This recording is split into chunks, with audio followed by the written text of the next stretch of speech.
ಪ್ರಚಾರದಲ್ಲಿ ರೌಡಿ ಅಜಂ ಕಾಣಿಸಿಕೊಂಡ ಪ್ರಕರಣಕ್ಕೆ ಸಂಬಂಧಿಸಿದಂತೆ ಜಿ ಪರಮೇಶ್ವರ್ ಪ್ರತಿಕ್ರಿಯೆ ನೀಡಿದ್ದಾರೆ. ಕೆಪಿಸಿಸಿ ಕಚೇರಿಯಲ್ಲಿ ಮಾತನಾಡಿದ ಅವರು, ರೌಡಿಗಳು ಸಚಿವರ ಪಕ್ಕ ಬಂದು ಪ್ರಚಾರ ಮಾಡಿದ್ದು ಸರಿಯಲ್ಲ ಅಂದಿದ್ದಾರೆ. ಇದು ಕಣ್ತಪ್ಪಿನಿಂದ ಆಗಿದ್ದು ಎಂದ ಪರಮೇಶ್ವರ್, ಇಂತಹ ಘಟನೆಯನ್ನ ಕೆಪಿಸಿಸಿ ಗಂಭೀರವಾಗಿ ಪರಿಗಣಿಸುತ್ತೆ ಅಂದಿದ್ದಾರೆ. ವಿಶ್ಲೇಷಣೆ ಮಾಡ್ತಾರೆ. ಕಾಂಗ್ರೆಸ್ ಪಕ್ಷ ಯಾವ ರೌಡಿಗಳನ್ನು ಕೂಡ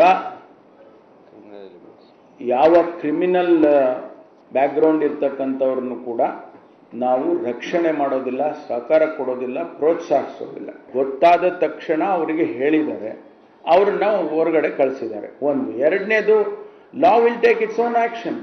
ಇಲ್ಲ, ನಾವು ಇದನ್ನು ಬಹಳ ಸೀರಿಯಸ್ ಆಗಿ ತಗೊಳ್ತೀವಿ. ಇದು ಕಾನೂನಿಗೆ ವಿರುದ್ಧವಾಗಿರೋ ವಿಚಾರ, ಅದರಿಂದ ಸ್ವಲ್ಪ ಸೀರಿಯಸ್ ಆಗಿ ತಗೊಂಡು ಕೆಲಸ ಮಾಡಿ. ಈ ಬಗ್ಗೆ ಇನ್ನಷ್ಟು ಮಾಹಿತಿಯನ್ನ ಪಡೆಯೋಣ ನಮ್ಮ ಪ್ರತಿನಿಧಿ ಈಶ್ವರ್ ಅವರಿಂದ. ಈಶ್ವರ್, ಕಣ್ತಪ್ಪಿನಿಂದ ಆಗಿದ್ದು ಅಂತ ಪರಮೇಶ್ವರ್ ಹೇಳ್ತಿದ್ದಾರೆ. ಕೇವಲ ಒಂದು ಬಾರಿ ಕಣ್ತಪ್ಪಿನಿಂದ ಆಗಿದ್ದರೆ ಬಹುಶಃ ಅವರ ಮಾತಿನಲ್ಲಿ ಹುರುಳಿರ್ತಾ ಇತ್ತೇನೋ, ಆದರೆ ಹಲವಾರು ಬಾರಿ ಅಂತಹ ದೃಶ್ಯಗಳು ನಮ್ಮ ಸುವರ್ಣ ನ್ಯೂಸ್ನಲ್ಲಿ ನಾವು ತೋರಿಸಿದ್ದೀವಿ. ಸೊ ಪರಮೇಶ್ವರ್ ಯಾವ ರೀತಿಯಾದಂತಹ ಕ್ರಮ ಕೈಗೊಳ್ಳುವ ಭರವಸೆ ನೀಡ್ತಿದ್ದಾರೆ? ಭಾವನಾ, ನಾವು ಹಲವಾರು ಬಾರಿ ಈ ರೌಡಿಗಳು ಏನು ಒಂದು ರೀತಿಯಲ್ಲಿ ನಾಯಕರ ಜೊತೆ ಕಾಣಿಸ್ಕೊಂಡಿದ್ದನ್ನ ದೃಶ್ಯಾವಳಿಗಳ ಸಮೇತವೂ ಕೂಡ ತೋರಿಸಿ, ಒಂದು ರೀತಿಯಲ್ಲಿ ರೋಷನ್ ಬೇಗು ಹೋಮ್ ಮಿನಿಸ್ಟರ್ ಪಕ್ಕವೂ ಕೂಡ ಇದ್ದಂತ ಬ್ರಿಗೇಡ್ ಅಜಂ ಬಗ್ಗೆನೂ ಕೂಡ ನಾವು ಪ್ರಸಾರ ಮಾಡಿದ್ವು.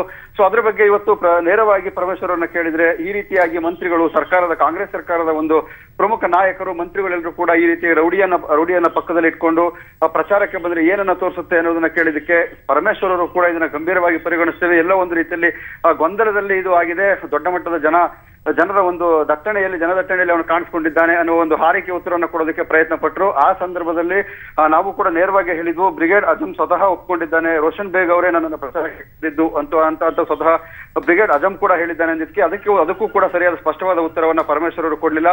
ಒಟ್ಟಾರೆ ಇಡೀ ಪ್ರಕರಣದ ಬಗ್ಗೆ 3-4 ಕಡೆ ರೌಡಿಗಳು ಕಾಂಗ್ರೆಸ್ ನಾಯಕರ ಜೊತೆ ಕಾಣಿಸ್ಕೊಂಡದ್ದು ನನ್ನ ಗಮನಕ್ಕೆ ಬಂದಿದೆ. ಆದ್ರೆ ಇದ್ರ ಬಗ್ಗೆ ನಾನು ಮುಂದಿನ ಇದು ಯಾವುದೇ ಕಾರಣಕ್ಕೂ ರೌಡಿ ಎಲಿಮೆಂಟ್ ಜೊತೆ ಕಾಂಗ್ರೆಸ್ ಸರ್ಕಾರ ರಾಜಿ ಒಪ್ಪಂದ ಮಾಡ್ಕೊಳ್ಳೋದಿಲ್ಲ. ಹಾಗಾಗಿ ಇದಕ್ಕೆ ಸೂಕ್ತವಾದ ಒಂದು ಗಂಭೀರವಾಗಿ ಪರಿಗಣನೆ ಮಾಡ್ತೇವೆ ಅನ್ನೋ ಮಾತನ್ನ ಇವತ್ತು ಪರಮೇಶ್ವರ್ ಆಡಿದ್ದಾರೆ. ಭಾವನಾ, ಓಕೆ, ಧನ್ಯವಾದ ಈಶ್ವರ್ ನಿಮ್ಮೆಲ್ಲ ಮಾಹಿತಿಗೆ.